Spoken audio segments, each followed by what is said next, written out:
I've been pretty hit or miss when it comes to betta fish over the last few years, so I was super hesitant when I saw this awesome fish when I was at Pisces Aquarium recently. But when I saw this awesome copper betta fish, I knew I had to have him. You're gonna notice he's in a tank with guppies. We'll talk about that in a second. I was kind of thinking about all of the things that could go wrong here. I guess it's my fault for manifesting a weird situation because something weird and bad did happen to this fish less than 24 hours after we got him. This is kind of a weird situation, but it's not outside the realm of possibility for happening to anybody else. So maybe, if anything, this will serve as a learning experience and maybe prevent somebody from having an issue similar to this in the future. So once I got home from the fish store, I of course acclimated the fish, got them all into their new tank, made sure everything was good to go before I put them in, and it was getting pretty late, so it was time to go to bed.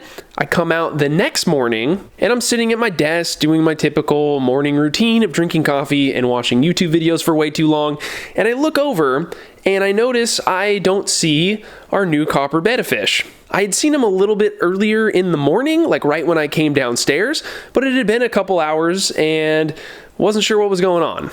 So I start looking all over the tank. I start moving some of the faux dragonstone pieces that we have in here. I'm brushing aside plants, trying not to kick up a bunch of debris, but I can't find the fish. And we haven't named this fish yet. That's why I'm calling him the fish. Maybe you can help me out with that in the comments once you watch a little bit more of the video. But anyway, I start looking all over the ground because maybe he jumped out. I'm moving boxes and looking inside of boxes, all this kind of mess that I have under the table. I'm like, there's no way, but you know, sometimes when fish jump out, they get into weird places. So I'm looking everywhere, can't find him. So I'm doing this for like 10-15 minutes, moving rocks around, kind of looking underneath them because these rocks are not real. They're hollow on the inside. So I thought in my mind, well, there's probably a chance he swam himself into a little cave and he's just hiding out somewhere. So I move some rocks, I leave him alone for a while, hoping that he'll just swim out the bottom of one of them and be back all of a sudden. So I'm not sure how long I did this for, but it wasn't a super long time until one of the rocks I tilted upside down and pulled up out of the water. I noticed I could see him inside of it. And at that point, I knew he was stuck. He was wedged in like maybe a tiny crack of the rock. I wasn't 100% sure, but I had to do something. He wasn't going to get himself out of this situation. I needed to intervene and obviously do something about this crazy rock that's trying to kill my fish. Now, I didn't film this part of the whole thing because I don't think that's very ethical to do. It's just wasting the time that the fish has to survive in this compromised situation. So you're going to have to bear with me. We're just going to be talking about this. But I do have a shot here of the rock which shows how this fish got stuck. So it turns out he swam up inside of the rock and then got his head stuck in this hole, I guess, that's to vent air. This is kind of a weird piece. A lot of the other rocks in here don't have that feature, or at least they don't have a hole big enough for a betta's head to fit through it. And that's really why he wasn't coming out of the rock when I was fiddling around, even going as far as to super glue some microfiber cloth onto the end of some tweezers to try and pull him out backwards. This was before I knew that his head was stuck in a hole. It was kind of hiding because there's Java fern around it. And then once, luckily, I turned the rock a little bit up out of the water and saw his head sticking out. Once I saw this, I kind of panicked a little bit. I'm not gonna lie. I thought, how am I gonna do this? I'm gonna have to bust out the Dremel and cut the rock away. That could be really dangerous and I could kill the fish by doing that if I make a mistake. Luckily, after I chilled for a second, I realized that he was probably stuck in there because his gill plate was hanging over the edge. So all I had to do to get him out of this hole was put a little bit of pressure on the side of his head, get his gills back down, pressed against his body, and then he slid right out and was just fine. And I probably shouldn't say just fine because this is what he looked like right after. You can see there's quite a bit of damage up on the top of his body near kind of the edges of the gill plate. And then there's also a little bit of damage on one side of the gill. I'm not sure if I'm going to be able to show that perfectly. Obviously his activity was not great. He was still very much in shock. And so we didn't want to leave our fish like this. I also didn't want to move him out of the tank into a special quarantine tank because, to be honest with you, I don't have one set up right now and I didn't want to put him into any more additional stress.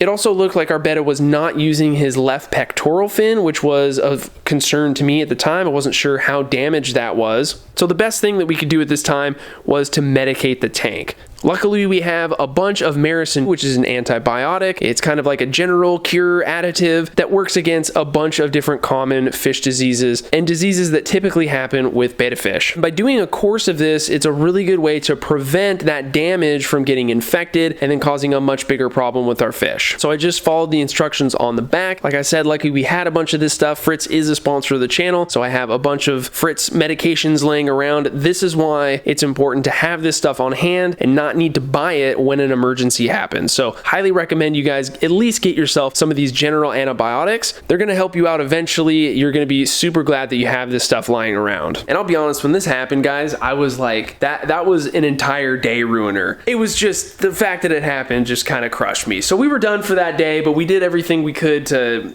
get things set up to where he was going to have the best chance he could at survival. He wasn't totally thrashed or anything, but it wasn't looking good. I wasn't sure if he was even going to make it overnight. But we come down the next day, and to my surprise, his left pectoral fin, it's flapping around again. He's looking about 1,000,000 times better. He still has that very apparent damage on the top of his body from where he was stuck in the hole, but he was moving around and actually looking pretty dang good considering what happened to him. I did another edition of the Maracyn 2. It's like a 5-day process with a water change at the end, but he was looking really good. He was interested in food. I was of course feeding some legit fish food, some of the community stuff, because it's a really good size for betta fish. I was super excited to see him eating food because that means if he's interested in food, then he's probably doing better than he could be. He's gonna need the energy to make a full recovery, of course, and so that's always a good sign. The only damage that he still has is a little bit of scale loss on the top, but that tissue has now turned the color back of his original body. Not sure how long it's going to take or if those scales even will grow back completely, but I think we give it a few more weeks, a few more months. You might not even be able to tell that he had a near-death experience. The moral of the story with this one is that betta fish can be a little sneaky. They like to get into trouble and they like to do things that you think they can't do. So before you put a fish into any type of tank, do a little bit more due diligence. If you have, for example, like me, some faux rocks that have big cavities in them, double check and make sure that there's no possible way for a fish to actually get stuck in them. There's of course a bunch of other things that you need to look out for, but we're not gonna cover all of that in today's video. I just wanted to bring attention to this one thing because I know there's a lot of people out there that use these types of materials and might not even think about it, because at the end of the day, I didn't think about it and it almost cost me big. I know somebody's gonna ask, why didn't you take the piece out that he got stuck in? And that's primarily because, one, we plugged up the hole, so he can't get stuck in it again. There's no way, I triple checked. But then also, this tank is slated for a total redo here pretty soon. I just didn't want to be moving fish in and out of different tanks and causing more stress. But I did go through and I inspected all of the pieces in here for that similar problem and even positioned a few of them in ways to where there's literally no way for him to swim up underneath them. I know some people are probably going to criticize me for having a male betta in a community tank, you know, with the guppies and the little autos in here.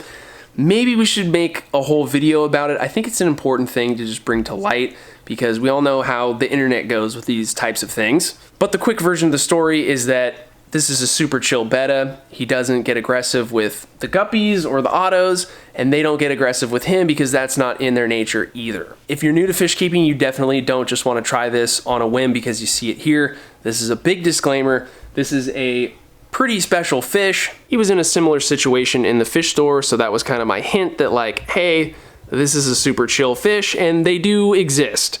And if they can all coexist and be one together in the same tank, I think that's better than a life of complete isolation, if you ask me. Now, some bettas, and maybe most of them, are total jerks and do need to be in total isolation because that's, I mean, the prison life is for them, I guess. But I think you know what I'm trying to say here. That's pretty much the entire story of our unnamed copper betta fish and how he almost died, but he managed to save himself with a little help from me, of course. He just continued to get better over the next few days, and now it's been 2 weeks since that whole ordeal happened, and looks pretty perfect to me. I was looking at all the betta fish in the collection, and we don't really have anything that's close to our new copper betta. Maybe we'll start with getting a name for him first. Again, drop it down in the comments if you got a clever suggestion.